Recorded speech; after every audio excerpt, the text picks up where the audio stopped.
the space race, the nuclear arms race, but between AI. So I do think there is going to be a barrier for entry of trust. If you put a Chinese item in your house or used a Chinese item in your house that was recording everything that you're thinking and doing and saying. Who's the super surveillance state, basically? Who's going to take all this information and data and control everyone? China has figured out manufacturing at scale, like at just a phenomenal scale. They can throw money at it and just roll it off the shelves. That's the scary thing China can do that most other countries can't. This is that Sputnik moment. It is Russia v America for who's first to the moon, but now it's AI, and it's a big wake-up call to the American industry, because they were sat on their arse a little bit thinking we're well ahead of China, and then this just comes out like no one knew this was going to happen. Roundup sound, ooh, yeah. Real estate deals. We lay them down, let's get those deals.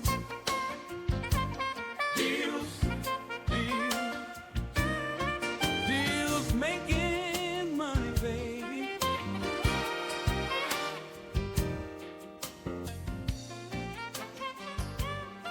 Welcome back. Episode 42 of the Ground Up podcast. For new viewers, we are 4 property developers based in the UK, and we get around the mic and talk about all things property and business every single week. You've got Jack Jiggens, Stuart Wyeth. We usually have Dorian Payne, but he unfortunately can't make it this morning because he's on kid duty, looking after his kids, and myself, Rye Beaumont. Between us, we have about £250 million in the pipeline. Probably about 100 staff members. We've not actually properly counted it, but we've got a lot of experience and a lot of things that we draw from on this podcast to try and just share free knowledge, hive mind our own ideas, talk about our weeks, things like that. So hopefully you find this episode useful. Cool. And today we are going to talk about fun stuff, nothing boring, no planning, no building regulations, although we might step into that stuff, I'm sure, as a byproduct of the things we're going to talk about. But we're going to look at some of these new frontier technologies that are here now, and we're seeing them at inception, and how they're going to affect the properties we build, which is going to be quite interesting. We talk about technology quite a bit on this podcast, but today we're going to focus on 3 core technologies that affect property, and we're going to do a bit of a high level on some of the movements in the AI space, because there's been some scary progress this week. So we'll touch on all that stuff. So it should be a nice episode of exercising hubris and just going down some dirty rabbit holes. So enjoy, boys. Hello. God, I missed the technology session. Yeah, unlucky dude. Yeah, bless him. Yeah, bless him. He's How's last your, minute as well. He got stuck with the know. kids, didn't he? Literally, like last thing Yeah, last mate. night. Bless him. So we had no time to get someone else on, which is a bit of a shame. So we got to It's all right, fill mate. his boots. Dynamic 3-piece. We'll be fine. We'll be Talk fine. Ryan's language. What's how's your week been, though, Stu? Give us a little update. Where you at? It's been all right. It's been good. I mean, we had the open day on Saturday, which I know we spoke about it on the Ground Up Network, but that was nice. We had about 85 people turn up. Busy, Jack wasn't it? kindly come along. It was busy. It was really good. So we sort of went through just what people want to hear, really. The numbers. I broke down every section of what we spent to date. We had Will and the team on different floors talking about different details and why we've done certain things. We went through the numbers, why we looked for that. We talked a bit about investors and what we tried to look for in an investor, and then future open days. So it was really good turnout. We had a little coffee machine there, a coffee van, and he was keeping people well refreshed while we had a load of questions and answers. It went off about 2.5 hours in the end, and it's good. Really enjoyed it. I love meeting. We had a lot of people who listened to the Ground Up Network turn up as well. It's just almost too much to deal with in a few hours. So definitely going to do another one in Twickenham. And hopefully you'll be able to make it down, Roy. You've seen the building anyway, but no, we got planning for that last week. I think we mentioned that on the previous episode. So that's good. So now we're pushing ahead with stage 4 drawings, trying to get, because we're both sides of the coin, as in the contractor and the SPV developer, we're just trying to work out the best and fairest way to get all the paperwork and all the accountabilities lined up. So we're trying to do like a light touch building contract between Skylofts, effectively the contractor, and the SPV, fix the price, which is where I'm working on trying to build a relationship up with a contractor's QS, so they can just make sure that we're not going to enter into a contract that we are just not going to make what we think we're going to make. But we've got all this data from previous projects, and what we want to do is someone to sort of scrape that data, tableize it, understand exactly what we actually spent on previous jobs, rather than working to the red book and working on sort of averages, we can build quite a lot more sustainably than what those red books costs are. So we want to actually understand what our build costs are, and then we can apply that to future projects to make sure that we're taking on jobs so we can make the margins we want. So there's loads to do, and it's never ending. And then, you never learn everything. You just constantly trying to improve. So yeah, it's been a busy week. Lofts are going good. We've had sort of 7 go ahead in January, which is great. Nice. It's a good start to the year. Yeah, I it saw was a big lot one on quieter your last year. story. There was one where like you basically built an apartment in someone's loft. You posted on your story. Yeah, no, we do. It was massive. We do about 5 of them a year. That was years ago now, but it was just going. Yeah, What would one of those set you back? So just for the context of everyone, it's like a big square house, and you did a loft on the whole footprint, took the whole lid off, took the whole tin roof hat. off. Yeah, Yeah. What would so that was set about you back? 300, 320. It was big though. Like which is for good. viewers, 4 it was bedrooms, big. 4 bedrooms, 3 bathrooms. This is logistically, it was on the top of a hill where he tried to get many other contractors to look at it, and stupidly we're like, yeah, we'll do this. So we love a challenge, but you can't even walk you have to walk the bins down full and then walk them back up empty. Like the bin lorries can't even get up this hill. So we had to do a B road closure on a Saturday from 10 till I think it was like 4 o'clock. I think we had like 6 hours to unload like 6 Arctic loads. We had to quantify everything, and everything that wasn't on those lorries going up, being craned up by this big 150-ton crane, was being walked up. Actually, we were about a pack of blocks shy, and a good friend of mine who we borrowed his telehandler and just whipped it up and just about got it up there okay. But yeah, that was a 6-month, 7-month contract. So yeah, we don't want too many of them in Skylofts because they do absorb a lot more time, and customers want more regular meetings where on the smaller stuff, the rear dormers, L shapes and bits and bobs, all our guys are so capable of running them really well that they require less of my time. I still pop in and see customers every couple of times during the build, make sure the fitters are happy and customers are happy and it's all going well, or jump on any issues if they arise. But the big jobs are fun. It's nice to sort of mix it up and do we do about 5 a year of that sort of size. Yeah. So yeah. Nice, it's all mate. good. How's your week been? We'll make sure we overlay some photos there of the walk around you did, because when I saw it in the story, I was like, "Fucking hell, you got like a concert going on at your property, mate." It looked busy. And by the way, as well, for all viewers listening to this episode, this will be quite a visual episode. There'll be a few slides we're going to show just later on. So if you have the ability to watch, then I'll let you know as and when the visual stuff is required. Jack, how's your mustache, mate? Yeah, really good.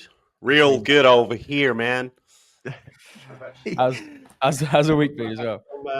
He's back. He's ready. No, all good. All good. I've had a pretty manic week. Tuesday, I was out at this event called Property Angels, put on by Helen Turner, which is like almost like a matchmaking day between investors and developers. So you go and do a pitch and blah, blah, blah, and that was pretty cool. Last night, I was at the Property Developers Network in Berkhamsted. It's the second event that's ever run. Stu, you'd love the guy that runs it, Stephen. I think his name's Stephen Robinson. He's just an absolute geezer. He's hilarious. Like, I've never seen an event put together like that. He just goes up and he was like, "Here's Stephen Robinson." He was like, "Here's a deal I did. Knocked out about 16 rabbit hutches. Here's another deal I did. Wow, look at that one. Lovely deal, that one. Oh, lovely deal. 600 grand in one deal. A couple more rabbit hutches." I was just like, man, this What's a rabbit an absolute genius. That's what he's naming the flats. Oh, is it? Rabbit hutches. But he's hilarious. So I spoke at his event about just like finding money and finding deals. Saw a guy who is actually on our Ground Up network this week, and he was just saying how he was loving the weekly live calls, which is really good to hear.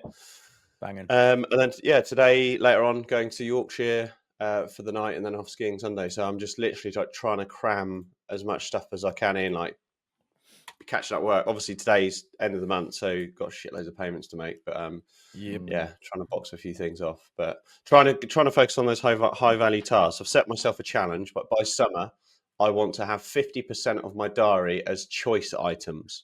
So things that I can do or I can't do, because at the moment I have to do everything in my diary, and my diary is controlling me. Whereas I want to be in a position where it's a lot more strategic decisions. And actually, I was listening to, I don't know if any of you listened to Daniel Priestley on Diary of the CEO. He said a lot of being like a key person of influence or being like the leader of the business, you have to have availability to accept opportunities. which is like when something crops up and you go, actually, that's a really good opportunity for me, whether it's leveraging a podcast or going to meet someone or, like prime example, Stu, you and Dorian went to that event where you saw a billionaire speak. I wasn't free to do that. So I wasn't accepting that opportunity, which would have, helped me get to the next stage of where I want to be. So my goal is by summer to have 50% of my, and obviously you guys know the surprise that's coming in the summer. So a lot of that will be consumed by not out of choice, but I want to have more high value task availability. The flip side of that is that I am the exact opposite. I am trying to shave off 30% and just say no to stuff, because I say yes over the last few years, and you throw 2 kids in the mix, you just have to start saying no. Like all these networking events that we do enjoy going to and being around like-minded people, I've had to say no for like the whole year. And then when I put the open down on Saturday, like everyone's, oh, where you been? Like, we've missed you at the open days and so at the networking events and Ealing Property Meet and all these things, which I love going to and being a part of, but I just can't get it in. I just literally have no time to fill it in. And then obviously during the working hours as well, they've been shaved by 30%. So it's difficult. I've got a little bit of a hack for that for events though. I found that I used to go to events, like I literally used to be an absolute fiend because I just thought I was like, if I was sat at home, I was wasting available like knowledge, time, networking, all that sort of stuff. So in my sort of first 2 years, I was out 3 to 4 nights a week, every week for 24 months. It was like, I probably spent best part of 30 grand just going to events. And I then found that actually going every month the value that you get, because obviously we're not going there to necessarily learn about inheritance tax or, like biodiversity net gain. We're not there because you don't really learn the actual detail unless you go into like a platform like our Ground Up Network. Like the detail doesn't really get covered then. You've got to follow up with the person thereafter, pay them a fee to do some consultancy work for you, get to the details. So the hack I have is like go to any event twice and then just go quarterly or even 6 monthly and you'll be a memorable face, and then just use social media to do the communication. Like you can be at every event one evening by just doing a social media post, and it's way more efficient. But it does help if you go there, meet the regulars, so they get to know you. Obviously, be yourself. And I don't think you need to be there every month. I actually find a lot of the events, people just have a lot of spare time, and I'm like, like some people just want to be a part of something, don't they? So they're not necessarily. So they don't have a social life. Some of them don't have a social life, so they just attend these events for that social life. Yeah. I know a lot of people within this sort of a West London area. I can go to every event and they'll be there. It's funky, isn't it? Yeah. It's funky. Which is fine. Which is fine for those people who actually love going. I mean, they just love being part of this, and it's a great industry to be in because there's no prejudice. No one judges anyone. Everyone's there at different levels and does different strategies. So I can see the attraction to going lots. I think the pinnacle for me was once I went, I conquered, I went on stage, done my bit and told people what I'm about. And actually I'm meeting a guy in this contract that we're potentially going to work with them to take on as their developer, their contractor partner. He actually heard us at a PIP event, watched the presentation, and that was a year ago, where he's just been following the journey, and now it's a case of he feels like he already knows us and feels like the quality's there and stuff. So it's definitely worth sowing the seeds. But I think really I stopped going the second I'd done the presentation and sort of done my few hours on stage, and sort of everyone that was there sort of knew what I was about. And after that, it was sort of just dwindled out really. Yeah. What about you, Rye? How's your week been? You little sly dog, you didn't tell it was your birthday last Friday. Oh yes, you jumped on at like 6:30. Happy birthday, mate. Mug as anything. Did you even remember? Did you remember it was your birthday? It's like you didn't show any signs of. I dropped it. I am one of those. I am one of those that just isn't like literally after the call that we had. After last week's podcast, I was straight on the phone to a life insurance company, setting up our life insurance. Ain't that bad, mate? And she was, yeah. 89 this year. She said to me, so straight after the podcast, I had that call. It was at like 9:45 or something, and she said, and she was like, "Hey Ryan, just these ready for a few bits and do your medical, like your virtual medical examination, blah blah blah. So just confirm your name, your date of birth." Virtual medical exam. How do they do a virtual medical examination? Just ask. They just ask a believe your blood load of pressure. questions. No, Okay. they do have to come to the office soon and do like a blood pressure test and all that shit. But just Were they ask, are like, you a and smoker? how many hair transplants have you had, Ryan? Fortunately, they didn't care about that. I did tell her I've had a few surgeries in my life, and 2 of them were hair transplants.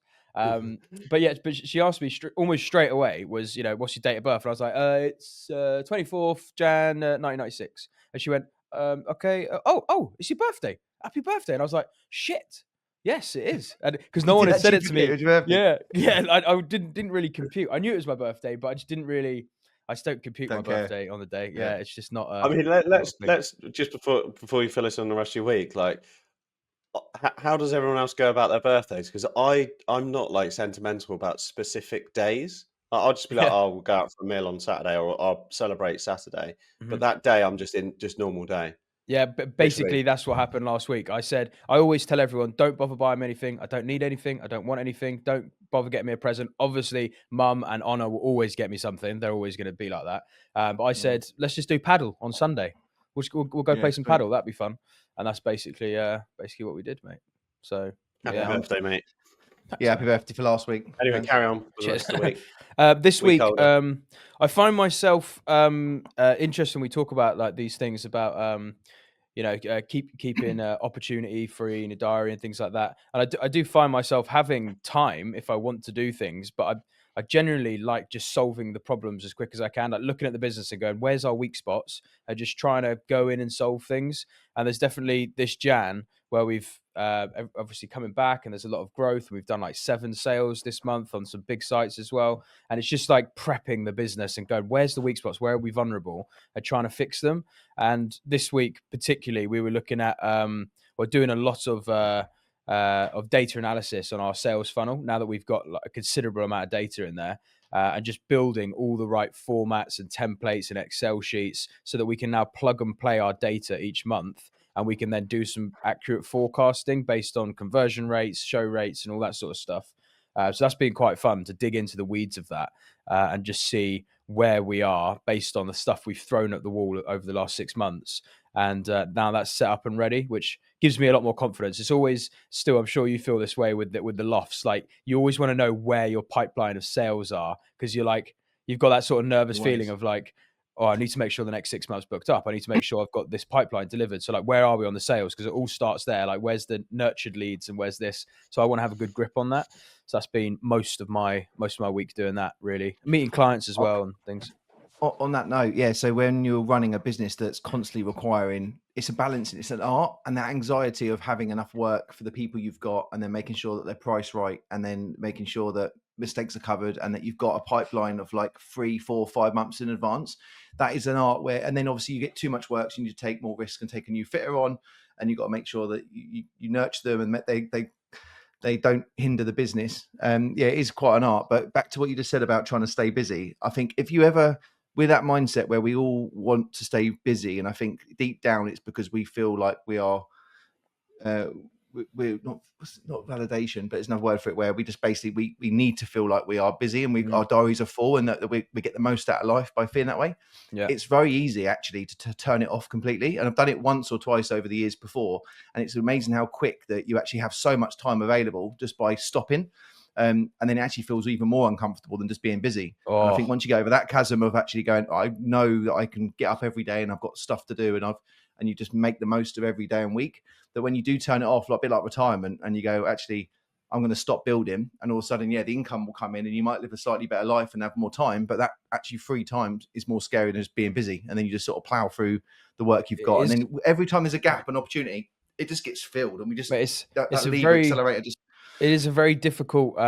If I was to say, I don't believe in, not believe, but as in I don't really buy into, for me personally, the whole mental health stuff and struggling and anxiety and things like that. If you're growing and building a business, yes, you're going to be challenged mentally, and that's just a part of the course. But the only time where I feel like I'm having a mental problem is if I'm just trying not to do anything, or if there's a day where it's quiet, I feel so inadequate and guilty so quickly. I'm like, within hours, I'm just like, what the fuck do I do? I need to do something. I need to have a task. I need to have something I can at least think about and like try and do. And I think that's a bit of a mental rat race where when you're a business owner, you're so used to being in that mode that Yeah. if there's a day where it's quiet, you kind of like just sink into this cosm of like, What's going on? well, What's going fuck, on? yeah, there must be something going wrong. The And fear.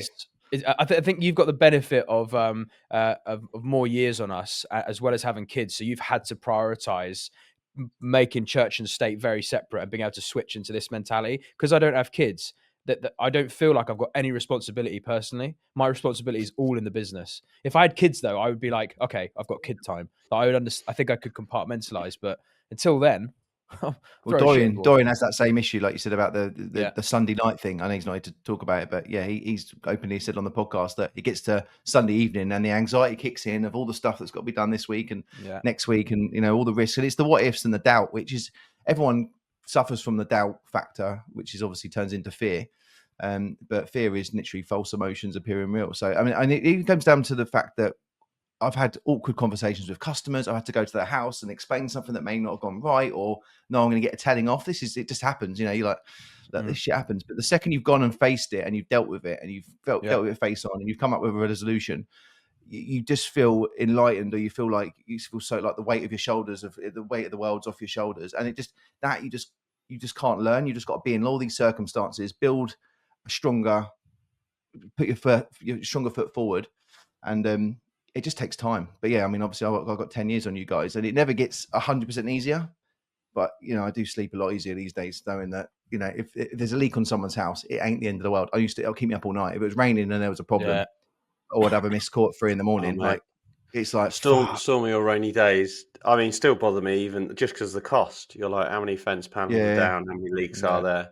How damp is that property now? How how many ceilings? Can't get into the dealing with gym customers. my weights because it's Oh no, flooded. fucking who puts a fucking oh no. Just for that story offline, I'm just saying that I've been going for running. I really need to put my health this year ahead of most things. And I built a gym in the garden during COVID. And I always wanted a ground safe. And I thought this is the perfect opportunity. So I've dug in between these trees and I've dug about 2 foot out the ground. And I thought this would be great to put a little safe in the floor. And so I cut the DPM and then I put it all in a like a little sock, stitched it all and taped it all together. I dropped it in this floor. So I'm now like 3.5, 4 foot down with this safe that's in the floor. And then over the winter, it just floods. So every January to March, I'll go in there, it'll be an inch of water, but it's where the water's seeping through the safe. So all I do is use my safe box, which is open permanently now, as a sump pump. So I just pump the fucking water out, which means I can't go to the gym in the garden for 3 months of the year. Bit of a pain. So I have to go running in the rain. But I'll tell you what, have you done a lot of running at night? Like this morning, I was up at like 5:45, and just running through the woods is great because there's a big nature reserve out the front of where I live. And just going through the woods at night, it takes a lot when you're older to get your the adrenaline running through you. But when you're running through the woods, pitch black with one light on, and this light's so bright, or you look left and you've got like 6 pairs of eyes on you, which are like dark yellow from where all the foxes are going. You look left and you've got about 12 eyes of bright white deer lights at you. It gets you going, mate. I say, I was fucking hell. Jack will know this place. There's a place called Burnham Beeches where we used to live in Beaconsfield, and I used to get a bit of a kick out of going on a light jog with no light, just pitch black, going through the woods. And I do like this 3.5 mile route, and just try and get your sinuses going. It puts your brain in a whole different way of thinking when you're like, no music, nothing. I just no music, complete pitch black. Yeah, and try and like let your eyes adjust, and you're on edge because every noise is like so sensile. You're safe, right? We walk it with the dogs every day, right? And it's safe. There's no animals that are going to attack you. But it's tripping over that's dangerous. It is, literally. I used to go on my bike. You go and you just slide off and you cut your leg up and stuff. But it was last night actually. I was putting Emily to bed. We had it dark, and I was doing like shadow puppets, and we was making like like the angry dog face, and I was like, she's like, I'm making it bigger by putting the light near her. She's like, first she was getting scared, and I was like, no, and I showed her about the light. That's the best thing about kids is you actually show them what's going on and say, look, the closer you get it, the bigger the animal comes. And within like 10 minutes, she's like telling the naughty dog off to go back to its bed, and it's like over her, like it's the size of her, eating her head, or like the spider's eating her head and stuff. And I was like, it's just great to see the fear jump in, go, oh, what the hell is it? Understand it, and then like take total control over it. It's like, and that's the same with trees and shadows and stuff. So, yeah, there you go, another rabbit hole. There you go, rabbit hole to start. We were going to talk about technology today, but we're talking about trees and darkness. So we'll move this on to the next part. So this is fascinating. What's happened this week? Have you guys heard of DeepSeek? Yeah, man. Have you seen this stuff? Fascinated with it all. let's bring this up. I'll show so for the benefit of the viewer, there is now going to be a couple slides on screen. So DeepSeek is effectively OpenAI's competitor, but the difference here is DeepSeek is from China. So this is now DeepSeek And is it's open now source. and it's open source. It was built. Bear in mind, OpenAI cost tens of billions to build out this technology. DeepSeek did it for $6.5 million and did it in 2 months, and it's arguably on par with OpenAI, open source, and it costs. So, to give you an idea, it's about 100 times cheaper to use than OpenAI. Wow. OpenAI has recently come out with its new payment plan, basically for its pro level at $200 a month, whereas DeepSeek is free. So there's one really interesting thing here where if you go and watch, and for all the viewers watching, if you go and look at this, what's just happened this week with DeepSeek, it's the perfect example of where an industry leader is heading, OpenAI is heading one way, and then a competitor comes along out the blue, and now the whole market just changes because they can't charge what they're charged anymore. OpenAI have got to completely rethink their revenue model because DeepSeek's come out for super low cost, free, open source, undercutting the whole market, and no one thought China was at this point. No one thought China was this technologically capable. So everyone's gone like, what the fuck's happening? OpenAI's accusing them of stealing their software and their product. And there's all this stuff going on. But ultimately, this is China v America in the AI race, like starting. This is that Sputnik moment, like the space race, the nuclear arms race, but between AI, OpenAI, DeepSeek, and this is the race starting. And it's already happened in January this year, which is pretty crazy. But you guys got anything to say? There's definitely gonna. I would love to see an assessment, like a poll to the customer or the consumers, of like the barrier for entry of trust, because obviously an American brand, an American company, what they do with that. I mean, like for an example, Amazon Alexa. We all know that it records what you're doing in your household, but people are still buying it. I think it's one of the most bought electrical items in the household that exists today, even beyond like a TV now. But if you put a Chinese item in your house or used a Chinese item in your house that was recording everything that you're thinking and doing and saying, if you wanted legal advice, you're not going to go onto this and comfortably talk about, what should I do in this situation from a legal standpoint. So I do think there is going to be a barrier for entry of trust, which will be interesting mainly for like the Western world, and obviously China's like such its own economy and its own beast, and they obviously supply cheap products to the market, but they're fixed products. They're a plastic product. They're not, listening to what you're doing, and when it breaks, and you put it in the bin. So I think there is going to be a barrier for entry. Yes, but they have figured out. China has figured out manufacturing at scale, like at just a phenomenal scale. That's just very hard to understand unless you go there and see it. The scale they've got, so they can once they've got a product, they can throw money at it and just roll it off the shelves. And that's the scary thing China can do that most other countries can't, because we've offshored all our manufacturing to China. So they need to just throw money now at GPUs, compute power, better chips to run the GPUs, and China's fully capable of doing that. And if they're doing it for such a marginal cost compared to America, this is like this is that Sputnik moment. It is Russia v America for who's first to the moon, but now it's AI, and it's a big wake up call to the American industry, because they were sat on their arse a little bit thinking we're well ahead of China, and then this just comes out like no one knew this was going to happen.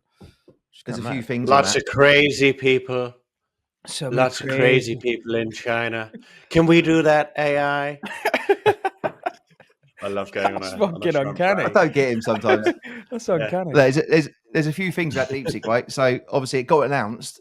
Nvidia dropped, mega super chip company dropped like 16 or 17% in a day, and then that evening it got hacked as well. So like it looks like it's super cheap, but ultimately the security of this OpenAI isn't there yet.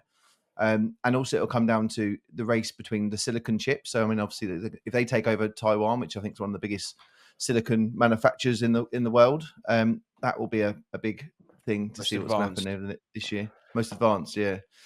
Who knows, man? All I know is that AI and crypto are the two biggest things. I've literally just, like I said, pulled out all my shares, all my pension fund from a a safe company like St James's Place to plow it into AI and crypto, basically. Yeah, crypto. Because I just think that's where it's going. It's just I just want to emphasize it just for people watching that, like, when the space race was happening and when the nuclear arms race were happening, these were very obvious things. All going to the moon, big rockets, big industry, lots of money, nuclear bombs, like clearly Quite scary. tangible. Yeah, very tangible. This just seems like it's two software companies, isn't it? No, this is like who's going to be first to create this super intelligent being, sentient, that can do all things and bring down marginal cost of production for an economy. Like, this is the big race, and this is the firing gun Who's the for mega? China and America. Who's the super surveillance state, basically? Yeah. Who's going to take all this information and data Yeah. and control everyone? Yes. I mean, but how much?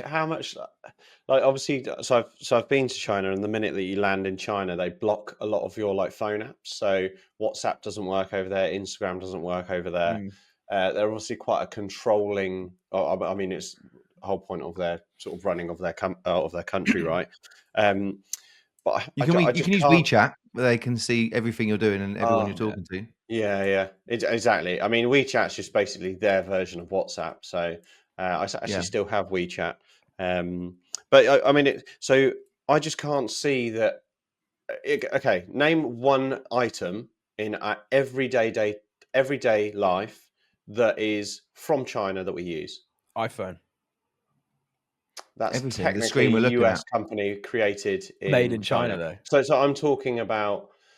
The hoodie you're wearing, mate.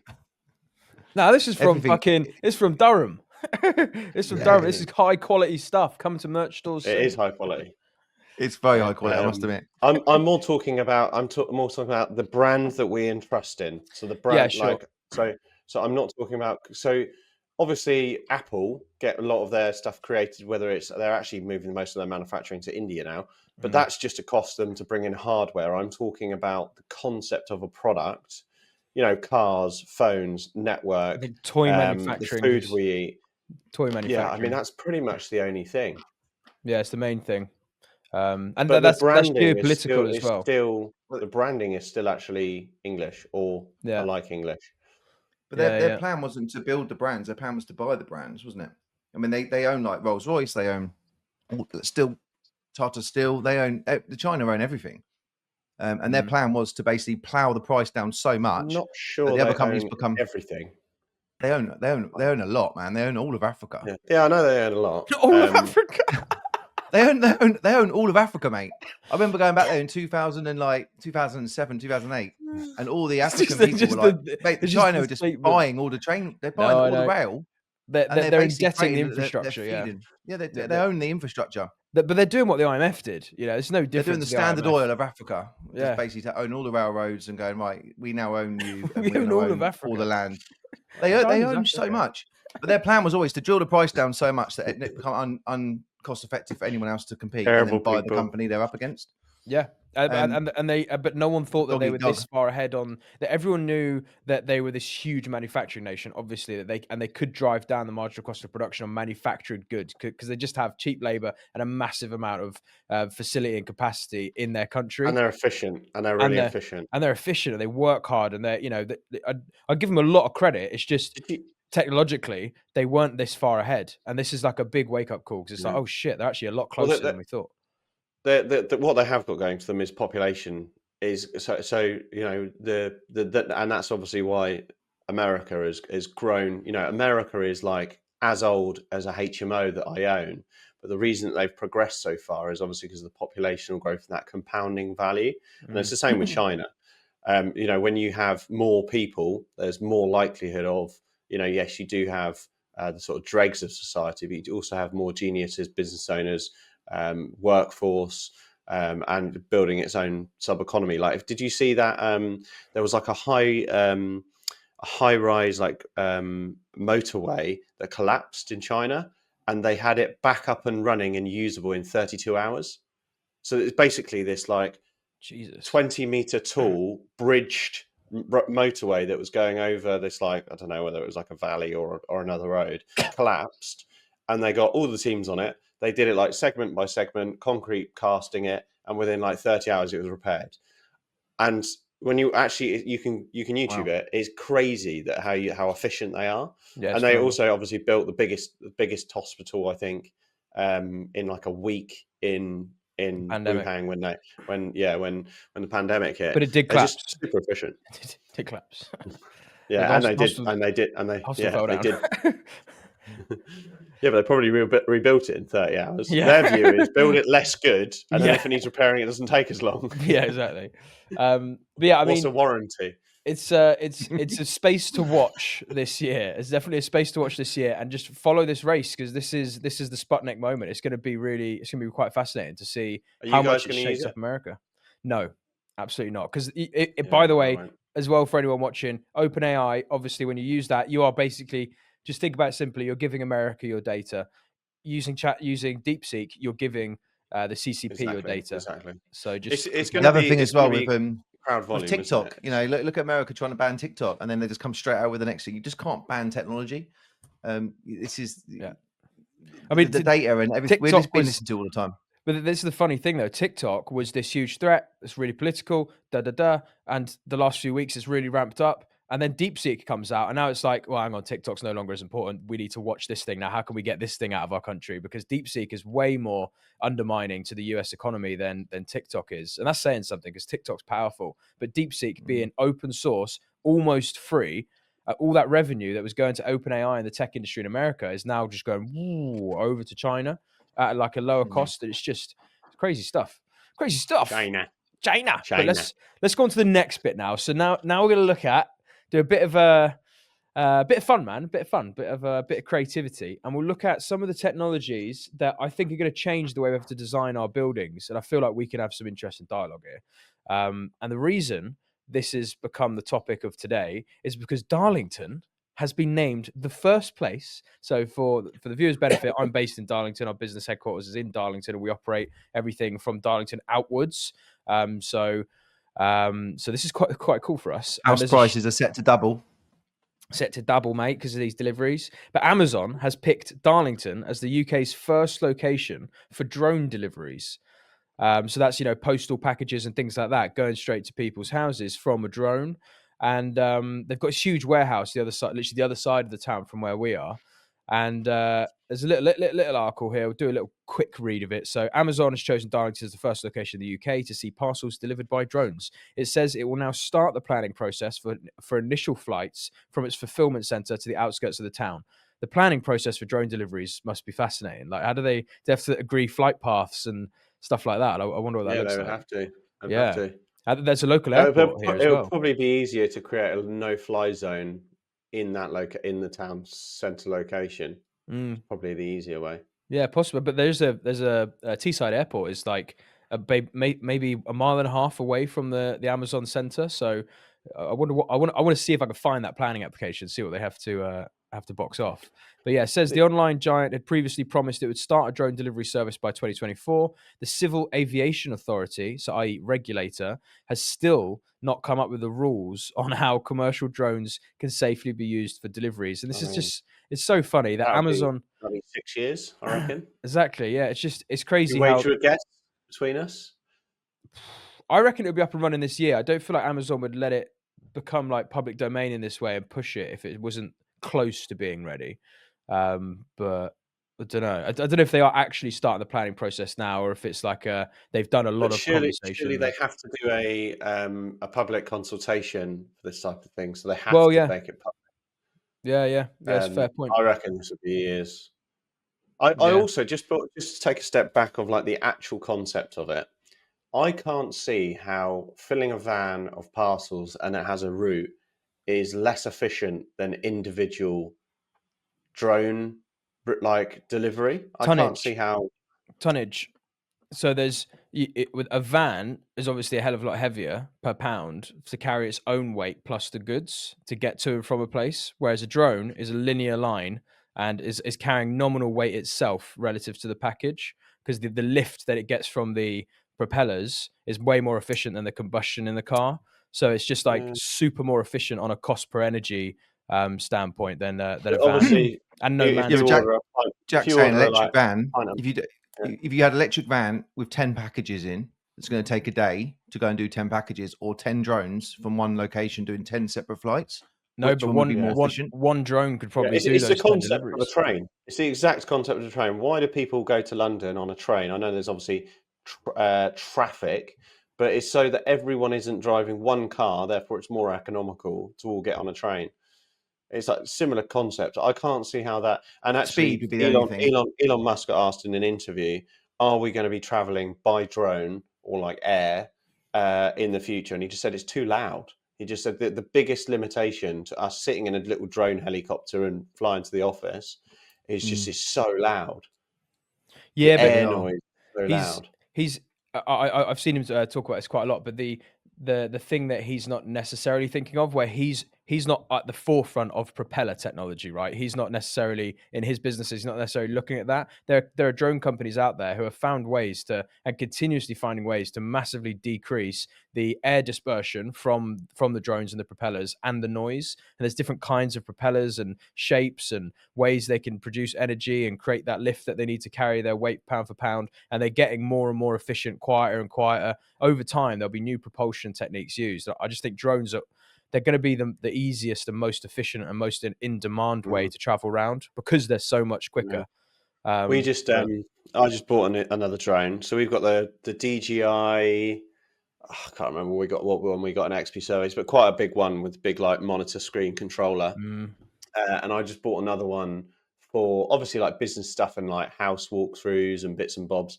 But it's DJI. It's like 120 quid for Curry's. Doesn't even need a remote. You like point it at you, hold the button, it takes off from your hand, and you just walk around and it follows you.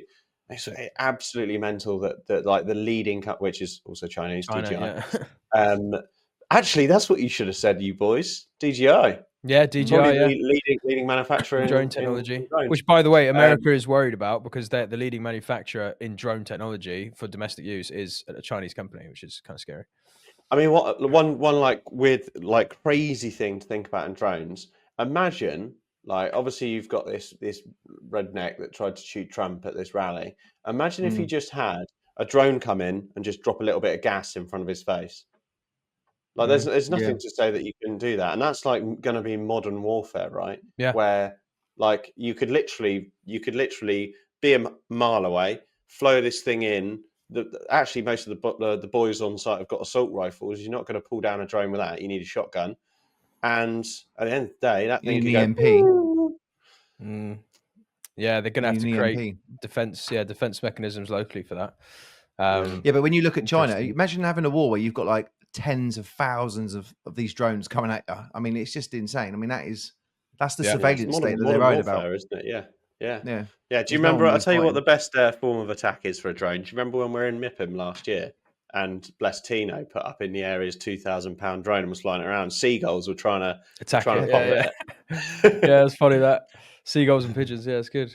Let's just look at this aviation thing one more time, because what's interesting here, that Amazon's still waiting for the civil aviation to conclude their perception of the technology and how to then create and define these rules for it to be used in society. Now, bear in mind, there's a plethora of countries around the world that are already suited for this. America is one of them, and have already started adopting it and already set those rules and regulations out. And it's taking longer for the paperwork to be written on the rules than it is for the actual technology, the hardware and the infrastructure to be produced, which is just so backwards. We shouldn't live in a world like that where it takes longer for the bureaucrats to do their job than it does the innovators and the manufacturers. So that's the thing that's holding up drone deliveries, for anyone wondering why we don't already see them in the UK, because the technology's there. It's just getting permission to do it. We're already in this world. Yeah. I mean, look at my listed building that we have an application in to sign off some timber windows. It's the timber windows are already built before the council can go, yeah, that design looks fine. It's public v private sector is always going to have this issue. It's nuts. But then now let's get to the fun bit, okay? So this was what sort of ignited an idea where I was like, let's have a look at how this stuff that's coming to the market and is undoubtedly coming, and how it will affect how we design buildings, because I think there will be building design changes. So there's an interesting YouTube video. So we're going to look at, first one we'll look at is postal deliveries and how that might affect the buildings we build. So there's a good video online with Mark Rober on online, and he talks about these modern drone deliveries. And I've taken a few screenshots from his video just to show. So the drones, and this is in answer to the noise and the air disbursement issue from drones coming close to the ground. They've created a drone where the drone lowers the package on a cable, so it doesn't have to come too close to people and to the ground. So it lowers the package on a cable to wherever it needs to Spider. go. Like Yeah, a spider. kind of like a spider suspending down. And what that means, and they've done this at I think it's a Walmart or something in America, and they've created this chute, which you can just see in this photo here. The drone comes down and lowers its package into the chute that then goes into the Wait, side of say the that bit building. again. Lowers its package into the chute. Yeah, so you can see that arrow there. Yeah. That's the package. That's the chute. Goes through that little funnel and out the other side. And inside the building, that's what it looks like. It Child. comes through like that. So, but imagine what this could be like for buildings. You know, are we going to see an abandonment of like traditional letterboxes and things like that, or maybe we have some of those, but we also have to start building some sort of infrastructure on the building to allow for drone delivery, whether that's something native to the roof. But I don't think you're going to want residents always going up and down the roof. Maybe some kind of chute postal system into the side of the building where everyone could get their package and delivery in like a communal space, or maybe into everyone's individual apartment. I don't know if people like the aesthetic of a chute into their apartment, but they'll like the efficiency of knowing that they can order something and they don't need to move. Because I've got an The apartment robot block will just in go out and pick it up, right? Just drop it on the drive. The robot will go and pick it up, bring it in. The way I see it is that if you're walking maybe. the dog, right? I look at this and think Deliveroo. If I'm walking around and I'm walking the dog and I go, I fancy a burger, I should be able to click the app and the thing just drone and drop it directly where you are. You geotag your phone and just go, yeah, this is what you wanted. And that can work for anything. But then you are, like Jack said, the noise of the around everyone's heads will do everyone's nutting, I reckon. And then over a few years, it will then get banned. Also, just let's just boil down the current delivery process that we use. So people go, you know, like DPX or whatever it is. They're in a van. They deliver to your front door. They can put the package in the front door. They get there, no one's there, so they take it back, and they come back at the exact same time the next day because you're not there then. And they decide, weirdly, you know, delivery companies decide if you're not there that day, that time, you might have a pattern, so they'll come the exact same time the next day, and then they fail a delivery the next day. But what is this resolving? It's resolving human pay to do it. It's taking it by air, so as you said, right, it's direct. It's probably quicker, so you can probably get a delivery. You can make a delivery order. It could then be fulfilled, and then the drone could be out. 20 minutes. Yeah, I mean, you'll have to digitalize the fulfillment, because that drone can't fly around the warehouse. That can't fly around a warehouse, unpack something, and then take one out and then go and fly it to you. Yeah. So it will have to be fulfilled still. But in theory, the delivery process at the moment is terrible. It's really unreliable. Amazon's actually really good. I would say Amazon's probably the best in my opinion. But others are just absolutely terrible. And the reason that it's terrible is just because, like, it's just classic, like, human error. Like, if you open the back of a delivery van, it looks like a ball pit with all the deliveries that are in there. And by the time it gets to you, it's broken or bent or damaged. I mean, it's just horrific. So something needs to change. I can't see this being more efficient than one car driving around and delivering. You'll have to look at the look at the stats on it, because it is fascinating. Because the two big things it does is, a drone is obviously a hell of a lot cheaper to produce than a van. So you could create, pound for pound, maybe 100 drones off a manufacturing line, super cheap and simple to make, for one van. So you could have 100 of these things doing 100 deliveries a day. That's just if you have 100, but they can do them in about 20-30 minutes, because the drone's time isn't tethered to the fulfillment process within the facility. So the drone can be out all day, just boom, boom, boom, boom, boom, boom, flying around the town and fulfill deliveries super quick at a lower cost. The other thing as well is, with houses, the delivery system is slightly different to apartments. So with houses, the benefit of the drone is it can deliver to the back garden, which is more secure than the front garden, which kind of changes things. And with apartment buildings, there isn't a way to do it at the moment. So they're going to have to change apartment buildings, or at least add something to apartment buildings to adapt for, like this kind of chute funnel. Our drones can't fly in the rain. So that is one of the things I want to talk with you guys about, is that, okay, but what about weather conditions? Because in the UK, we have a lot of wind sometimes, Yeah, a lot of cloud and other things, which I don't think will affect drones, but probably not the best idea to fly yeah. them I in can foggy see I can conditions. see Stuart on his walk going, "Fucking hell, that's my Five Guys burger," and running around trying to catch it in the rain and the wind. Yeah, I mean, No, it'll use infrared, mate. It will find you. It will find you and the dogs.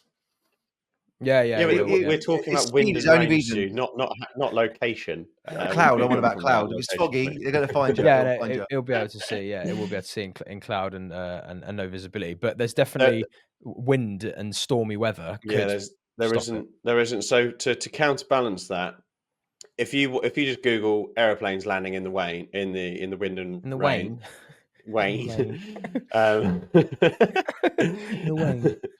if you obviously look at planes landing in the wind, it's like surface area v mass and weight.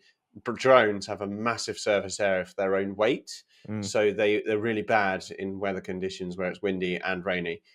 So that will be another thing. So when it is then raining, the unpredictability of that then not getting delivered, you'll resort back to potentially a man in a van.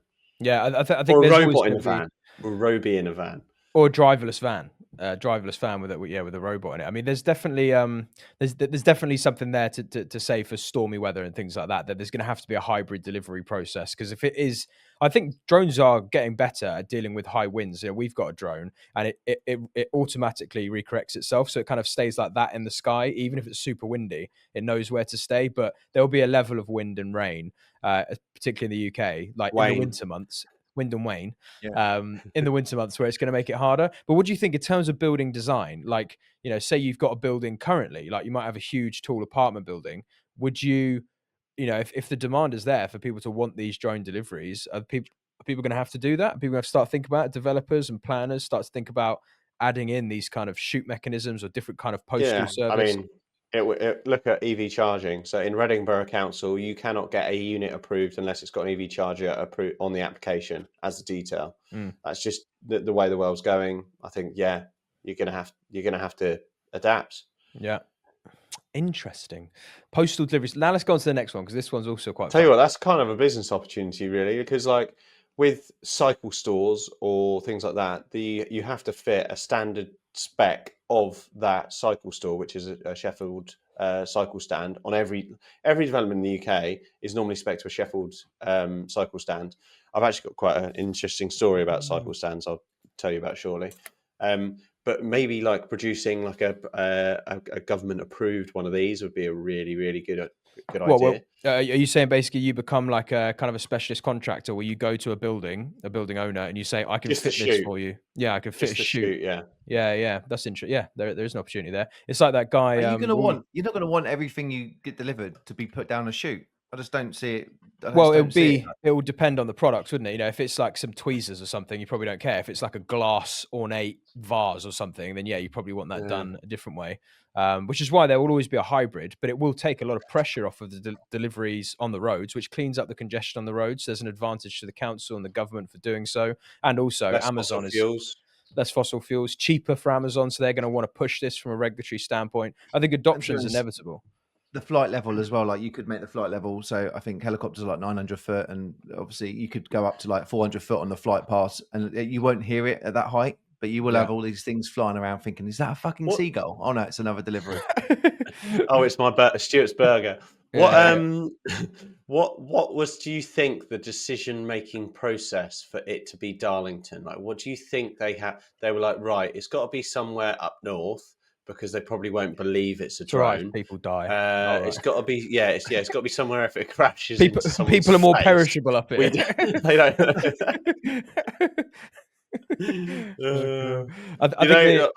Have you seen those memes out that but it's basically people at Amazon talking about what they're packaging, and because apparently like the sex toy like industry is quite rife in Amazon, like it's very massively shifted, and there's like a scene where like a reel where someone's like, I've packed 50 dildos today into Amazon's delivery boxes. But just imagine seeing that, like, because you can now go packageless, and for the first month it would just be a joke where people are ordering like dildos to their mate's house unpackaged.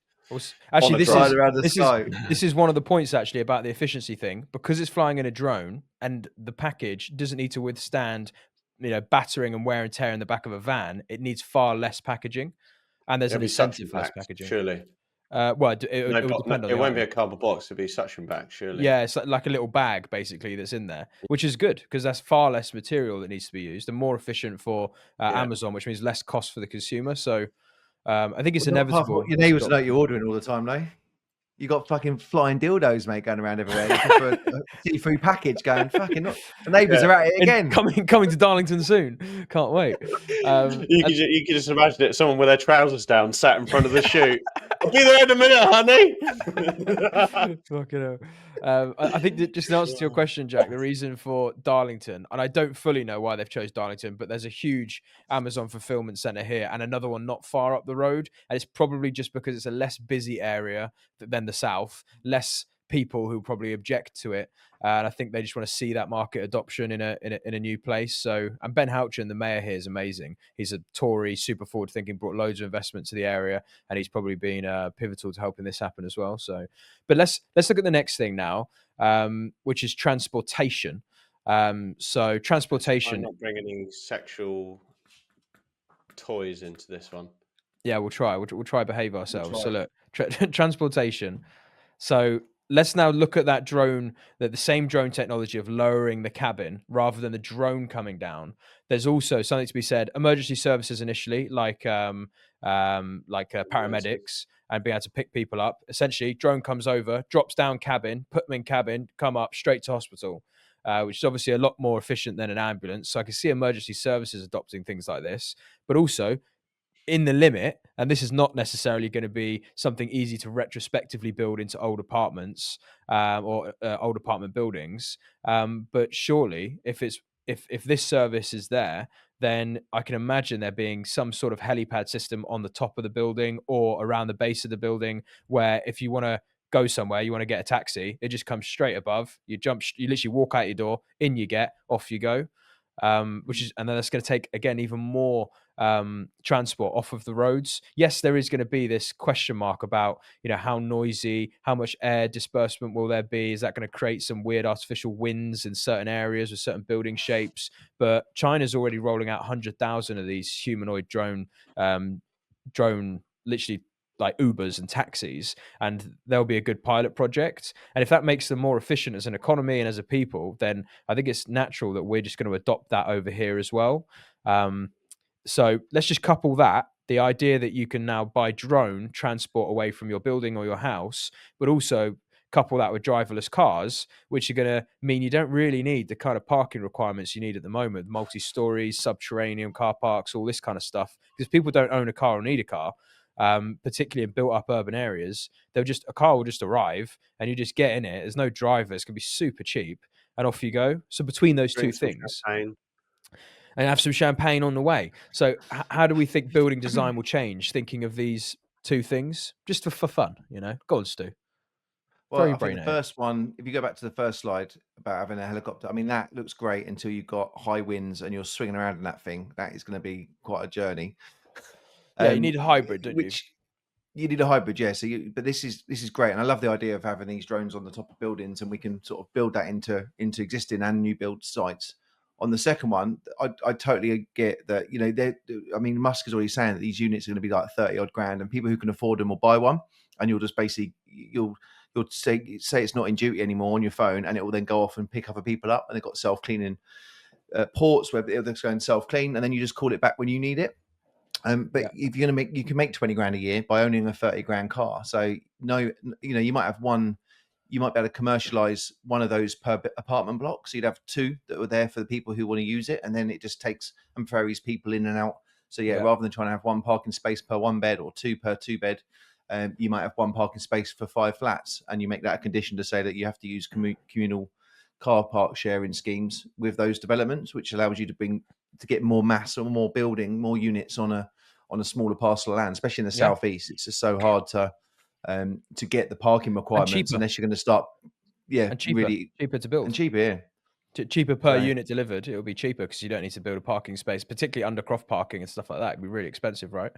yeah, well, in Texas they do it where you do it on the first floor as well. So you do ground floor, first floor, second floor, and then build 8, 9, 10, 12 floors above. So you have this like multi-story car park on the bottom layers, and then that's how they get the massive building on those areas, which is quite interesting. But it's just so expensive to do. Where if you can have, I mean, you almost want like 5 parking spaces for a 20 flat scheme, and you just basically, it's the commercial decision. If you think there's a value to build that out, and you've got a couple of visitor spaces, and you've got 3 shared car scheme, then you just build that into the service charge and go right. It's costing you 50 quid a month, but you get access to 3 cars or something.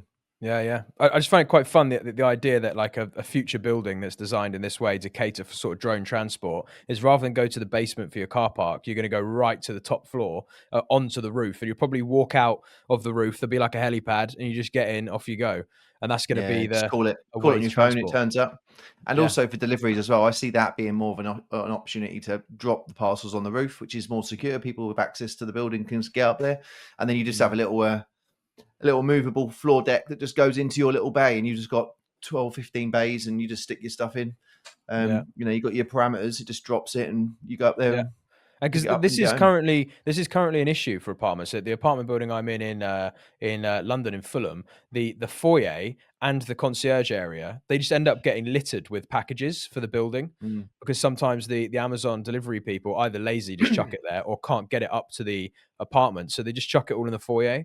And it's the same in other people's buildings as well. Like I hear people tell the same stories. So there's definitely someone needs to provide a solution. I like Jack's point that there's maybe a business solution, a business opportunity there for a preferred contractor to start partnering with an Amazon or with building owners or a big developer and saying, look, we can retrospectively fit these delivery things into your buildings to cater for new demand. Obviously, we're talking about the next 5-10 years of development here, but I think it'll be quick though. I think once this is adopted, maybe longer. Do you think there's not like other things that we could focus on that probably need a little bit more attention, like the actual NHS service? Right, great. Fuck me. Right, I'm going to the roof. I've just had a stroke. I'm going to walk up to the roof, and I'll be in the Royal Berks Hospital in 4 minutes, and then you'll be sat in a waiting room for 4 hours. Like the problem isn't the transport, or like solving world hunger using these things to ship food. If these things dropped in a housing estate in England every day and just said, give us stuff that's 2 days due to go out of date, and it's refrigerated, and then it shoots over to Africa, which is apparently now owned by China, according to Stu, to help solve world hunger. Or alternatively, waterproof jackets. I've never bought one. Have you guys seen a waterproof jacket? That's a problem that needs solving. I don't think waterproof has been invented yet. You still get wet patches. So I think that all this is great and exciting, but I just can't see it being at the forefront of, it's fun stuff, right? It's easy. I don't know if I'll push back on that slightly, only because the economy is built on the transportation of goods, materials, and information, right? Correct. Information, we can't exactly, information's online now. So we'll sort of box information into one corner. Software's helped, digitalization's helped to solve that problem. Big materials and things like that have to come in on shipments and containers. Drones aren't going to be delivering aggregates maybe they will, but I don't think they're going to be delivering aggregates from quarries to manufacturers anytime soon in an efficient way. But a large part of our global commerce is these packages and these deliveries and things like that. We're talking billions and billions to any economy of any size every year. And if they can create, 20, 30%, 50%, 100% improvements and gains in delivery and bringing down the cost, increasing the efficiency on road transport, and then necessitating less money to be spent on infrastructure and road maintenance and things like that, the net benefits to the economy could be massive if at scale. So I do think there is it could solve a huge issue, but it's only an issue because consumerism has become so prevalent. So maybe there's there's an equal and opposite kind of balance there, but you can't fight the free market, right? If people want things quicker, faster, more efficiently, they're going to get it, and Amazon's going to pay for it. So I do think it's quite a big thing, but it's going to take years to flush its way through the regulatory system until it becomes, oh shit, now I can literally get in a drone from my doorstep and I can get places super quick. Ideally, I could get in one here and fly me straight to London and do it in an hour and a half with no obstruction. That would be my ideal scenario. But that is 10, 15 years away at least. But to get a package delivered in 20 minutes compared to a few hours, and to have it to my doorstep, and to know that it's cheaper and more efficient, less packaging, better for the environment and all that stuff, I think that's quite a necessity thing. Yeah, but on the flip side, what do you do with the millions of HGV and all the service, all the drivers and stuff that do all these jobs? Like, where do they Well, go? I mean, we can't help that, can we? If the consumer wants certain things and the private sector can answer with automation and better technology, and that means less jobs within that given field, then new jobs will be created, because that human labor and capital will go to some new service or some new thing, which we've always seen. I mean, it is that there is a sort of question of, well, what's sort of left, because we consume so much now relative to what our bandwidth can actually deal with. Like all the shit and knickknacks we have in our houses now, it's a modern thing. We didn't have that historically. So yeah, maybe there's not much more consumerism that we can sort of fulfill in the short term, but we can only hope that there's going to be more opportunity. Do you think that? I mean, I've never looked into the actual detail, but normally, typically, what happens with the luxury things in life of day to day quicker delivery, it actually manifests into the wealthier part of the world first. And what I mean by that is the top 1%. So let's say, for an example, when you get it, when you've been on a holiday and you just sat in the airport and your flight gets delayed a couple of hours, and you're thinking, rich people don't have this issue. They just get a private jet or a helicopter.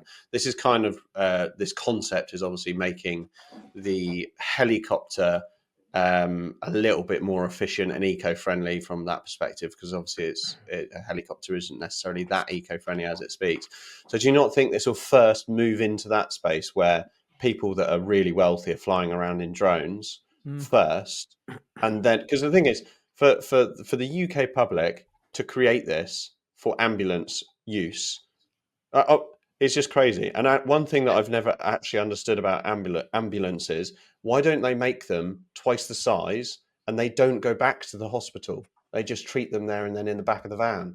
That's one thing I've never understood. I suppose it depends, though, doesn't it? Like if you'll need a certain surgeon of a certain specialty who can deal with brain injury they have. Yeah, but they might need to deal with a patient currently, and do you know what I mean? We don't have enough skilled doctors, and which is where robots could help. You're absolutely right, though. Robot could possibly do it in an ambulance. Exactly.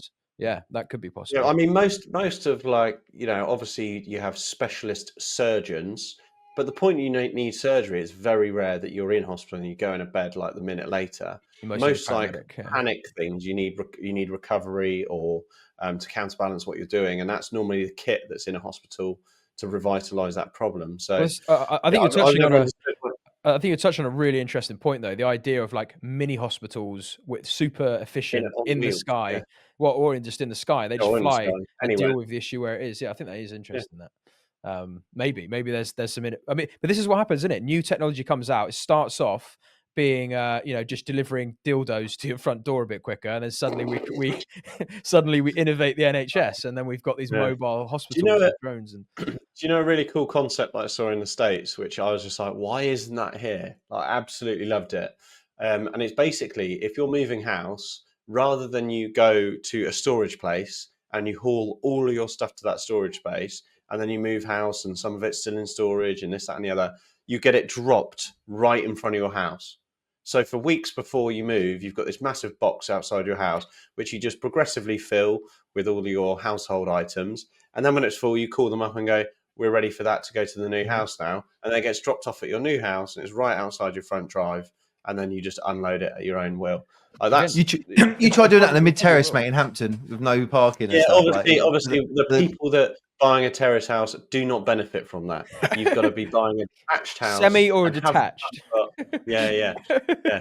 I think that the thing you're touching on, though, Jack, is that we in this conversation so far, there's all these new things that will happen within this new kind of paradigm of drone deliveries, but it's a regulatory issue. The reason none of this stuff exists is because the aviation, and rightfully so, because we can't start fucking with helicopter flight past. I mean, look what's just happened in Washington in America. Yeah, exactly what I was about to say. So we definitely need good aviation controls for this stuff to be done at scale. But then the opportunities are endless. Yeah, from home delivery stuff to postal packages to emergency care to just wanting to get a quicker version of a taxi. All that stuff opens up in a more 3D environment, which is cool, and that will affect how we build our buildings and build our infrastructure, which is sort of the idea behind this conversation. Is like how will buildings change and how will planning have to reform to cater for demand, which will be less cars, more autonomy, roof transport, most likely. There'll be a cohort of people who will never get in a drone because they're scared of heights and things like that.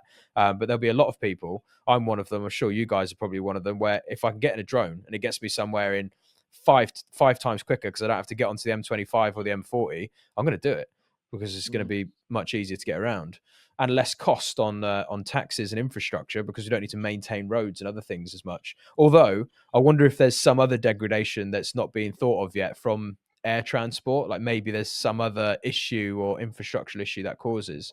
But fascinating space. Let's look at the next one. Who knows? Who knows? The next one is something we have spoken about a few times, and this is the workforce. Because also this year, bear in mind, the technologies we've spoken about so far are all happening. They're happening now, and they're getting pushed through regulation now, and they will be at mass use, as we progress through the next years. And robotics, humanoid robotics, is coming in droves. Tesla plan to do 1 million of their humanoid Tesla bots. There's Boston Dynamics, there's Chinese manufacturers. They're coming, and they're going to come for the construction space as much as they're going to come for the manufacturing. I just think manufacturing is going to be first because it'll be easier to automate. But it is a Tesla bot. But here's what I think when I think of construction. You're going to have these construction workers that are probably going to look like, that was just a fun photo. I think they're going to look more like this, not as scary, but they're going to have these different extremities and drills and like arms and things that they can make them more useful. Because if it's just a humanoid, we're quite limited. You want a fucking robot that's multi-purpose. It can dry line and pull the electrics in at the same time, and then fucking dot and dab in one corner whilst it's fitting some plasterboard above. Do you know what I mean? It would be should look like that.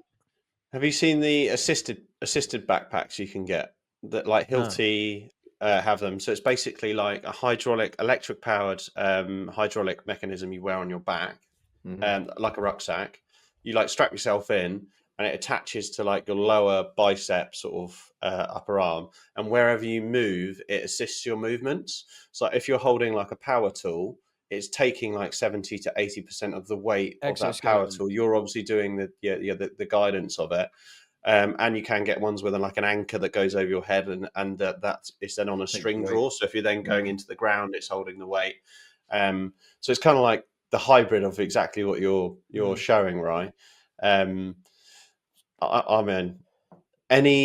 I know a lot of construction companies, and they always say the biggest problem is staff. So if you're eradicating that big problem, like obviously success in a successful product is creating friction in an area. So where you're like, I need to go to the hospital, but my ambulance hasn't turned up today, so I'm going to die. So I'm going to go off the roof. That's a problem solved, right? Big problem, death. Whereas I think if you're solving a problem like labour with a reliable source of potential labour, it's great. It is going to be booky. I think. Think about that robot on that site, Stu, where you couldn't get the lorry up. You'd have been right. Here you are. Yeah. Click. Out come the wheels, like a transformer. Go and move that 16 ton of concrete, and when you're tired, go and charge, and then get back to it. And no questions 23 asked. hours a day. Yeah. It also comes down to the fact that everything will become the marginal cost of production, because houses will become somewhere you live, and obviously then it comes down to the technology of building. If you've got something that's super strong, why are you not just getting everything panel made and just new builds should just be? I just think we're going to lose that architectural freedom and design. I think if it's going down this way, we're going to become so manufactured. We are literally going to be living in the. I don't think you're going to get the creative arts and you're not going to get any of that stuff. I think that depends on. Won't be efficient enough. I think that depends on the ownership. I think if it's just huge pension funds and institutions that inadvertently own these companies and want to build at scale, yes, we'll have that issue. But I think if it becomes easier and easier for the layman to just instruct a cohort of robots to build them a property. Go back to that picture a sec with that robot. I mean, it's a great idea for robots. Let's just hope they build bungalows, because you stick that on some scaffolding at 5 floors high, mate. Yeah, but the thing is, coming down. The thing is, I think Yeah, but he'll just have an everything. extendable arm. Yeah, Doesn't he won't fucking need need a scaffolding. body. For 5 floors. Yeah, mate. Yeah. Easy. Yeah, He'll be on a mate. crane. He'll be on a fucking Yeah. cherry picker, just reaching Yeah, he'll out. have a It'll be backpack hanging that's from a got drone. wings- It'll be hanging from a wings on drone, it. sticking the windows in it on the 17th floor. Backpack that'll have wings on. He'll have stilts as well. He's not only got long arms, he'll have stilts. They'll go up in size. So he'll do 2 floors in his Honestly. legs and 2 floors in his arms. All this He'll new look like you, technology. Stu. Yeah, mate. Yeah. All this new technology is it's all about efficiencies, and when you go into efficiencies, you aren't going to be getting the architecture and the creative side of buildings. You're going to get flat pack bullshit units that are for one purpose, which is to sleep in. Because all you'll be doing is you'll sleep. You'll have a 9 square foot room with a shitter and a little kitchen, and you'll have a headset on, and all you'll do is you'll live in this virtual world that we're all being sucked into. So it's not all great. All this stuff that's coming out. I mean, I think the creative side.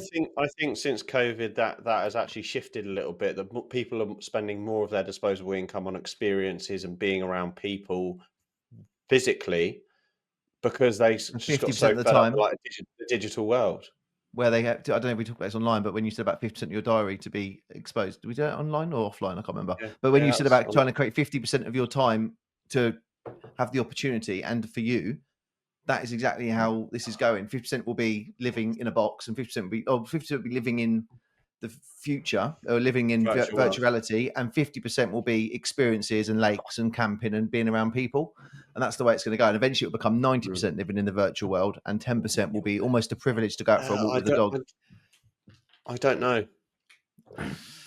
I think if you just look at everyone that's glued to their phones now, we're so sucked into the digital world. I think we're already there. If we're going to think about that and try and draw a comparison to what happened in COVID, the difficulty is that the technology isn't there yet to make that experience in the digital world as submersive, as tactile as it needs to be. The second it is, and once you can literally, with Neuralink or something, and basically just with Neuralink, you could create an almost like hallucinate scenarios and worlds and alternate realities that will feel so tangible and real that, I think that problem you're talking about, Stu, could be a real thing. But definitely COVID saw a fatigue in people's ability to actually just withstand the phone and the internet and Netflix all day, and people were just urging to get in front of people and into nature again. And I don't think it's going to be a problem for the foreseeable, but in the future, if you could just put something in your brain and you can experience some alternate reality as if it was real,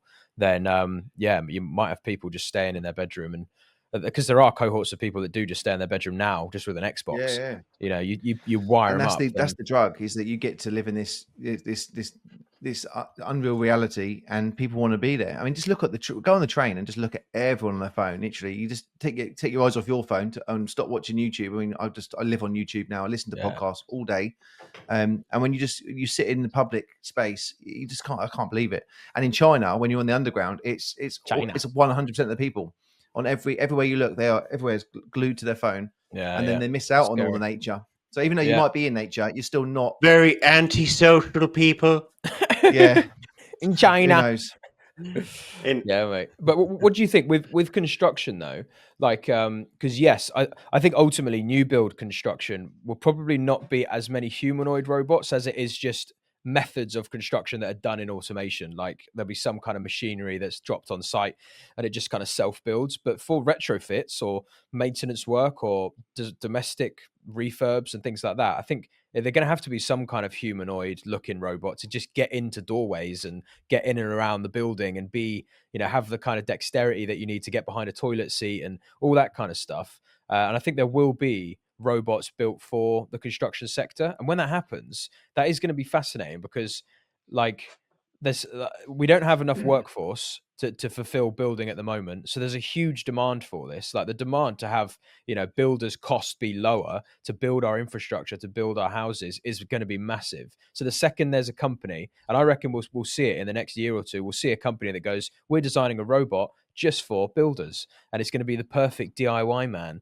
And that's going to be the start of like a catalyst for tradies and for people like us developing properties, where we have to start kind of rethinking our models, and it's going to cost us way less on certain things. And maybe there's some externality that we're not thinking of yet that's going to cost us more. But ultimately, if labor can be reduced to robotics, that's going to make the cost effectiveness of building way, way, way cheaper. Won't this just be a software download for Musk's robot? Potentially, He's yeah. already built. It could be, Like, but I think there's more effective robots with more extremities, and like I can't see a bipedal robot with 2 arms and 2 legs being as useful as some like octopus looking Yeah. robot. Yeah, I completely agree. Like, why copy the human? limitations Like, of a human, yeah. like, Well, I we're get it for the human care stuff because you don't want to be intimidated by some crazy looking alien, but construction's different. You just want efficiency and effectiveness, don't you? But I also think when we yeah. get to that point, we're Int- going to be coming off, the houses will be coming off the factory, rolling off by based robots, a bit like how they make cars. And there's a bit that will be yeah. swung together with a bloody drone, Mm. Interestingly, The at dildo. which means you lose the creative side and it's just efficient. Efficiencies aren't great. interestingly, at New Year's, I was at a party at New Year's in America, and I was chatting to this guy who's like engineer, super geeky. They're obviously pretty close to Silicon Valley there, so like super on, like the world changing and all that sort of stuff. And he's got a Tesla Model S, and he's had it for since I've known him, so probably 5 years, because he's one of Kelly's friends out there. And we were just chatting, and it was like quite late in the night, so we'd had a couple of drinks, and we were just chatting about his Tesla and Tesla generally.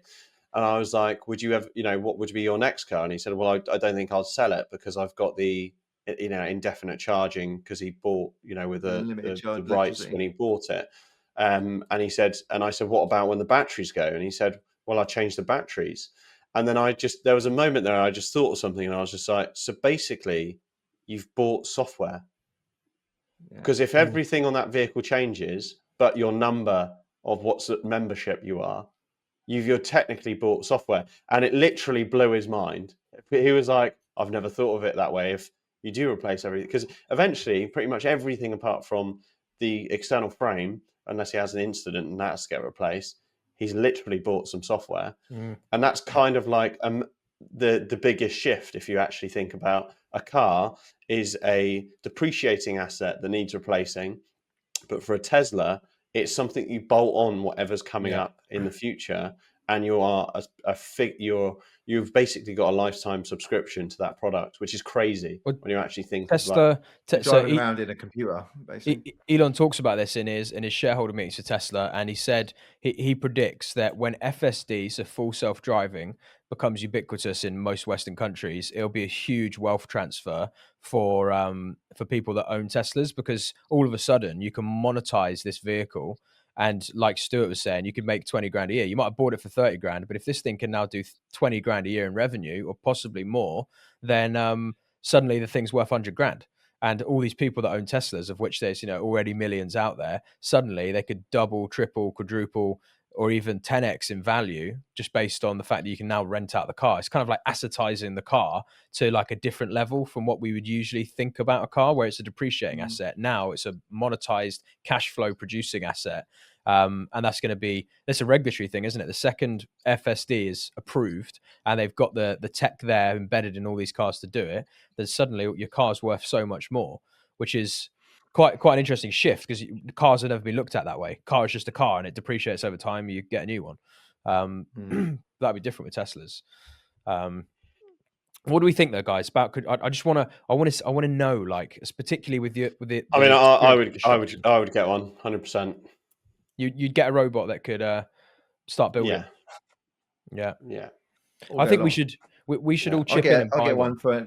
I'd get one instantly as soon as they're available in the UK. It doesn't matter if they're 30, 100. I just think the value will be infinite. So to get someone in the house who's like your robot nanny, who cleans bums, wipes the hoovers, irons, can get stuff out the freezer. I mean, it'd be amazing.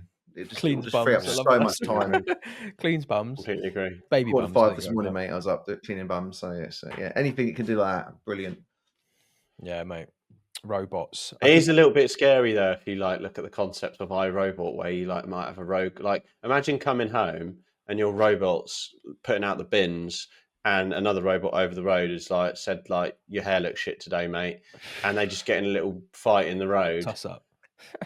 Like it will be crazy because you wouldn't be able to retain them. They're just going to be so much stronger than us. Well, Tesla have said that the robots they're building deliberately don't have the capacity to outstrengthen the average person. So not the average man, but the average person, to cater for a woman as well. So they're not actually going to, which is annoying because it means they're not going to be as useful in some regards, like where you want them to be super strong and be able to do certain things. That's only software. It's still metal and It's still titanium Earth, and it however punched they're you, yeah. made. So I've got a question. What happens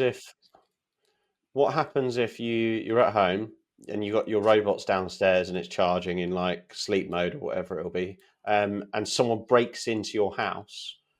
Are you going to be allowed to command the robot to like No. retain them? Yeah, No, so, I mean, very much there's doubt it. going to be so much like law Regulatory, coming out around yeah. that. But also, why Because then would what happens if if the burglar punches your robot? He's just got to take it. That's not very fair. It is an interesting question. It is interesting. Can you abuse a robot and it just not do anything? Will robots go to prison though if they abuse someone or assault someone? They'll just We be have a thrown robot in prison. you know those car crushers. Just go to one of them. Sent to robot prison. Yeah, I mean, it is a weird idea. The fact that, I mean, it seems to be likely that it's going to happen. It happen quite quickly. That everyone will just have this robot in their house somewhere. There'll be a storage cupboard and it'll just be in there. Just command it to do anything. You've already It got is one, a mate. It's weird- called Alexa. It just can't do it. It can't move. It's still not very listening useful. and Yeah. well, The useful one if you that wanna can set an egg timer. Yeah, but imagine it clean. I mean, cleaners. They've got to be one of the first jobs to go. Like the second you got a robot in your house, because that's the first thing I'm going to get it doing. Like a weekly clean of the house. Just gut the house. I've got clean. Rodney, our RoboVac. He does the cleaning. We go. Yeah, but he can't dust the shelves. He also he can the hoover the floor. the biggest problem with those stupid little robotic whatever lawnmowers that are Vacuums. inside your house, they cannot go up and down fucking stairs. They can't. I've that's got right. too many stairs in my house. It can do like 3 meters squared, and then it's got to get up a step, and then you got to lift him up. You might as well just do the hoovering. How many floors have you got? How many floors? Well, it's only 2-story, but we've got loads. Like it does I didn't think of 50%. that. Oh, you get one No, on the it top, one on doesn't. the bottom. It doesn't because our kitchen living space is over 3 stories. So it's up 2 steps down and into the living room, and then that's up into the hallway. So it couldn't, honestly. But a robot can. A robot can. It also I've heard that it also, if your dog's done a doo-doo inside, it's also pretty good at spreading that. That's the point. It's got little sensors on it. It just works around it. Oh, fucking hell. But yeah, any more thoughts though, just on, because it will happen, and it's going to be interesting to watch happen in our sector when robots come into the construction workforce. Like, what do you think? What do you think the consequence is there? Just like play it out in your mind. Like, what do you think will happen? Do you think we'll be able to build a lot more? Do you think that's going to happen? It's going to unlock more building, or will planning still restrict it in some way? Do you think we'll be able to work all hours on site? Do you think they'll still have the curfews? But if a robot could be quiet and kind of do things subtly, like will they just let him work through the night and get stuff built twice as quick? The average time frame to build anything will be sped up massively. The cost of building anything sped up massively. Will we need site managers and contracts managers? Will you need to quantify materials? There's all these like other things. Yeah, I personally feel that the 3D printing machine type model is going to excel faster than labour being a robot, personally. What about handyman and retrospective and stuff like that? Well, I think the robot will be task specific. So you'll have like a spraying machine that does the job of a decorator. So you go in there and you set it up and it will just laser the walls and spray and do that particular task. I don't think you're going to have an all-in-one multi-tool robot that's going to build the whole house for you. Why? Why if it's... Not yet. I think because I think that's 20 years away. I think there's just so many parts that have to be built and thought about. Why? Why if it's because one of the reasons that the humanoid robots are so popular, and the reason the manufacturers are building them with 5 hands and thumbs and opposable thumbs, things like that, is because that's how we interact with the world. So effectively, if you imagine taking like one of your best multi-skilled lads and going, now you're perfect at every trade, knowledge-wise, you've got the designs and the floor plans all in your head, all the building regulatory code is in your head, so you know everything, and you've got the same extremities that a human has. Why can't you just pick up any tool or do anything with just 2 arms? Because that's how we've designed our buildings, our construction methods already. So there should be no reason why one robot can't do all tasks. Interestingly, the benefit that Elon has with motor roboting or transport is he's obviously tracking all journeys at every given time at any. So for him to, in theory, replicate from a robotics perspective the transport of the UK is so different from the US. But he's tracking that data. He's taking the IP and he's like amalgamating it to how people drive, move, turn, and all that sort of stuff. One thing he's missing from a robotics perspective is he's not tracking that data, and he kind of needs to issue like, you know, the Ray-Ban like VR sunglasses that you have that have little cameras in them. He kind of needs to issue something like that to all tradies and all people working on site now to start tracking that data to have an effective output of product when a robot is on site, because you can have all the theory in the world. Like prime example, Ben, my business partner, he studied architectural engineering at university and did a master's in it. I had to fit his handrails at his house because he theoretically knows everything of how that goes together, but hasn't had no practical experience. Whereas I have had all of the practical experience, but I've never been shown a theoretical behind it. So the tracking of IP is practical v theory and combining to create a product that works. And it's actually a bit more systematic with driving, because when you're dealing with materials that you don't know how hard they are and what surfaces they look like, it's quite difficult. So sometimes you've got to trial and error on site, which is something that you might not have had done in previous memory, in new memory. There's definitely a huge amount of training that needs to happen, like real world training, like you're saying, like putting the glasses on. And actually, for the viewers' benefit, I actually dropped in a message into our WhatsApp group chat the other day. Again, it was a Sunday and my brain was just ticking, and I was like, there's an opportunity right now for builders and contractors and developers to use this moment where doesn't seem like there's a market leader in trying to train up robotics and do that training that's required, like putting goggles on your lads' heads. And even though you're basically saying to your tradies, put these goggles on because this is how you're going to lose your job, because we want to use that as training data. But there's definitely scope there. But just bear in mind though that when robots, it's so different with these robotics, particularly with like one company, because when one robot learns a new thing, they all learn it. It all gets systematically updated. So it's kind of like it's a huge hive mind where the second new information's fed in, every single robot's updated at the same time. So the speed in which they will be able to become super useful at any given trade, I think it's going to be quite scary. Like this robot, just drop in, say, 100 robots on different construction sites, and all of a sudden they're going to amalgamate all this knowledge because the theory is already in their head. It's those things, isn't it? Like getting around a door handle in a certain way, or how to like hold their fingers in a certain angle to get something at another angle, and like there's all those things that they'll have to do through training, which is going to take years. But once they do, I just don't see how these robots don't take over the workforce, because they're going to be way cheaper and more effective. Pretty mad shit when you think about it. Like that we're on the cusp. I never thought about one robot. You're absolutely right. I never thought about one robot learning and everything learning at the same time. That is such an asymmetric. Yeah, huge exponential. Yeah, huge. Software. Back to the whole principle of software. Anyone in like a frictionless software that's worldwide is going to win in this world. It's digital age, and it's nuts. Yeah, and it'll be quick. Like imagine, like you have your senior tradies on site now, and they train up the juniors, and like my years of experience, and I'll show you this and that. These robots are going to be like stuck on site, and within days they're going to have all this feedback from the thousands of other robots operating, and they're going to be way better than our senior tradies now. And there's going to be no need to train up other people. Strange world, mate. We are heading into a strange world.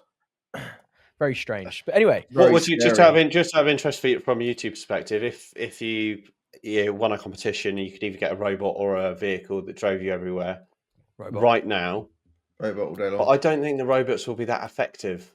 I think driving would be great because you could work while you're in the car everywhere, and I think that's a bit of a hack. So with a robot, you don't have to. With a robot, you don't have to work. There is no need to work. With a robot, you could say get in the driver's seat and drive me to the next destination. So I suppose that is one. Yeah. Also, it's just the benefit of having that human labor at home. Like you just what would you guys call your robot if you had a robot? Sonny. Sonny, my slave. No, not just because of Sonny, my mate, but Sonny for my robot. Yeah. Okay. Sonny, mate. Yeah, Rodney the Robo. Rodney the Robo back. Isn't that weird though? That what Jack's saying is so like it's such an interesting like part of human psychology that yes, we are going to name and petify 100%. all of our robots. They're going to be like little pets, even though Mate, people are going they to got fall no in love with brains. these I don't know what things. I'd do without my old Rodney. Rodney cleaning the Stick the dishes. kettle on, love. Rodney, yeah. Anyway, I think that brings us maybe to the end of this episode where we're spitballing what's about to happen in the world. Yeah, dildos in the air. Flying dildos. Yeah, Rodney the robot. Rodney the robot making cups of tea Hospital for on old wheels. Mildred. Flying Yeah, hospitals, surgeries. It's been a done at unique home. episode. Unique episode, different. boys. Yeah, And also, Dorian's going to watch All this because and be Dorian like, didn't turn up. yeah, Dorian's going to watch this and be like, right, I think I'm out. yeah, Or, right, guys, I think I'm out. you nutters. But anyone, www. dot. anyone listening as well, if you've got any ideas here, or if this has sparked any ideas, then please let us know. Drop them in the comments, because it's a moving space. You know, this stuff is happening, and we're kind of at a weird frontier of watching these technologies affect our industry and what we're going to be up to. It's a few years away yet until I think there's any meaningful change to anyone's lives, but definitely it's happening. So keep an eye on. Let us know what you think. Big love. We release these episodes every Thursday at 5:30 a.m. on Spotify and YouTube. Make sure you subscribe and share it with a friend or two. You know, if you know anyone that will find flying dildos interesting, please share it with them. We massively appreciate it. Subscribe and see you next week. Big love. See you next week. Flying fucking dildos. Roundup sound. Ooh, yeah.